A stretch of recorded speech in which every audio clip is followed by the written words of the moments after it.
به نام خدا. با سلام و احترام، دکتر میثم حبیبزاده فرد هستم، دارای مدرک دکترا ریاضی محض از دانشگاه گیلان. در این بخش ما میخوایم ببینیم که چطور میشه ربات 2000 چستاتکام به اسم لی رو شکست داد. من اولی که شطرنجمو توی این سایت بازی کردم به صورت آنلاین، آرزوم بود که بتونم یه روزی همچین ربات قدری رو بتونم شکست بدم. حالا ببینیم که چطور دندوناشو خورد کردم. حالا بریم ببینیم، هم مرور کنیم. من البته اینجا یه ریویو از خود chess.com روزی یه بار به صورت فری میذاره. من اینجا گذاشتم براتون ببینیم. این نمره‌ای که به من از 100 داده 92.4 هست. به خود ربات خودش 73.6 داده. حالا بریم مرور کنیم که اینجا بریلیانسم اوپنینگ من 97.4 بهم نمره داده. اوپنینگ خود لی، جناب خانم لی 70 هست. میدل گیم هم 89. یه بریلیانس برام هست. این علامت تیکی که میبینین علامت بهش میگن گریت، این علامت بریلیانته دیگه. برای اوپنینگ و برای میدل گیم از این علامت بهتر نداریم، بریلیانت نداریم واقعا. خب میدل گیمی که برای خانم لی در نظر گرفته 72 امتیازش و نمره‌ای که بر من برآورد کرده، من در حد یه 2400 chess.com، یه رنکینگ 2400 chess.com و خانم لی 1450، یعنی خودش ریتینگش 2000 ولی پرفورمنسش 1450. بریم یه مروری بکنیم از این گیمی که انجام دادیم اینجا.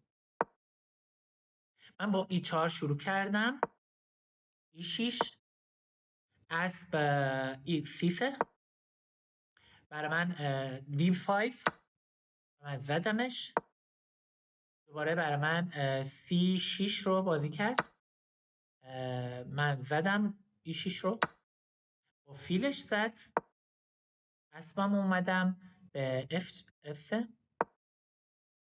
فیلش رو ورد، من فیلمو آوردم اونجایی که میبینی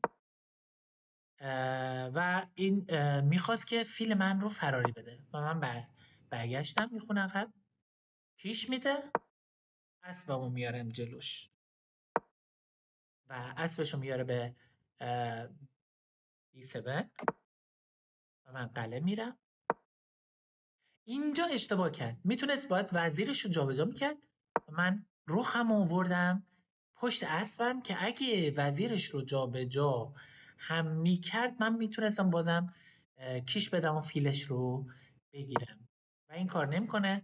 برای همین فیلش رو میاره جلوی وزیرش، من اسبم رو آوردم G3، اسبش رو برای مدافعت از فیلش آورد، فیلش رو زدم با اسبش میزنه، با سربازم فراریش دادم، سرباز آورد دنبالش که من دیدم اگه این کار بکنم نمیتونم وزیرشو بزنم، من وزیرشو میخواستم. اسبم آوردم اینجا، اسبش آورد به H6، من اسبشو زدم، دوباره اسبش آورد اینجا، اسبمو برگشتم، حالا وزیرش مال منه، دیگه نمیتونه از وزیرش دفاع کنه، وزیرشو زدم و فیلش آورد، من فیلم آوردم جلو، شاهشو جابجا کرد، اسبشو فراری دادم، وزیرم آوردم به E2 و رخش رو آورد، من رخم آوردم پشت وزیر، با یک کیش میتونستم فیلش رو بزنم با وزیرم، برای همین دفاع کرد، با سربازم زدم،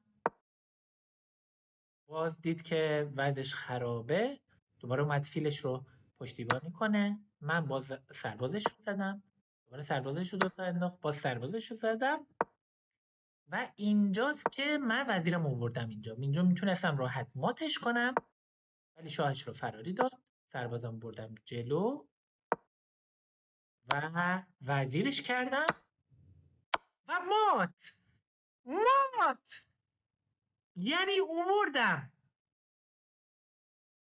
chess.com 2000 ماتش کردم. یعنی آیا چنین شکست وقیحانه خانم لی تا حالا خورده بود؟ حالا بریم و من واقعا هیجان انگیز بازی کردم، واقعا خوب بازی کردم. آیا میتونم دوباره همچین بازی جلوی خانم لی انجام بدم؟ اگه هر بار که باش بازی میکنم بتونم ببرمش، یعنی که شطرنج بسیار قوی شده. ولی من فکر نکنم چنین رنکینگی بتونم کسب کنم که هر بار که باش بازی میکنم بتونم ببرم. ولی آیا کسی میتونه خانم لی رو ماتش کنه و به این وجه و طرز وقیحانه شکست بده؟ دوستتون دارم، همتون رو به خدای بزرگ میسپارم. خداحافظ.